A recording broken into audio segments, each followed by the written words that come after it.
Another day, another basketball stories na naman ang pagkikwentuhan natin. At ngayon nga, yung pag-uusapan natin ang balitang pagkuha ng Los Angeles Lakers kay Derek Lively II.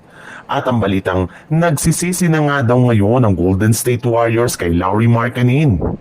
At tulad nga lang na pag-usapan natin, hindi lang naman nga daw po pagkuha ng mga bagong player sa free agency ang balak nilang gawin since plano rin naman nga nilang sumali sa isang consolidated na trade sa mga susunod na araw. At isa nga sa mga target nilang player ngayon na makuha ay isang wing defender na merong tira sa labas katulad na lang ni Matisse Thybulle mula sa Portland Trail Blazer na makasalukuyang available ngayon sa trade market.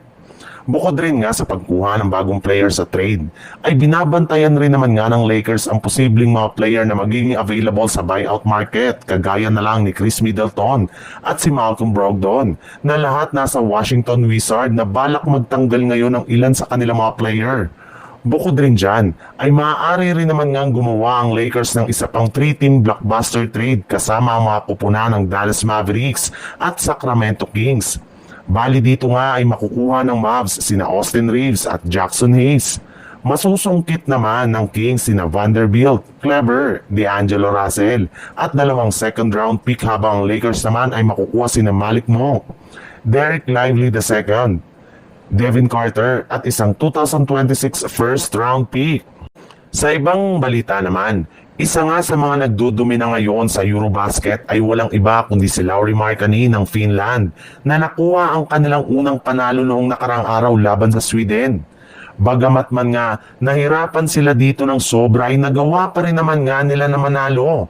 Salamat sa naging performance ni Markkanen na patuloy ang mainit na shooting sa Eurobasket. Simula nang mag-umpisa ang kanilang mga exhibition game ng mga nagdaang linggo. Patuloy rin naman nga ang pag-improve ng kanyang galaw sa loob ng court lalong-lalo na ang kanyang shooting. Kaya dahil nga sa ginagawa nitong performance ay may ilang mga fans na nga ang Golden State Warriors ang nanghihinayang sa hindi nila pagkuha dito noong may pagkakataon na sila na makipag-trade sa Utah Jazz. Kung inyo ang matatandaan, pumayag na nga sana noon ng Jazz na i-trade sa GSW si Markkanen kapalit ni Jonathan Kuminga ngunit nagmatigas nga ang kanilang team at hindi nila ito ginawa. At ngayon nga na meron na silang problema kay Kuminga na sinabayan pa ng pag-improve ni Markkanen ay hindi na nga nakakagulat bakit nanghihinayang na ang kanilang buong kupunan.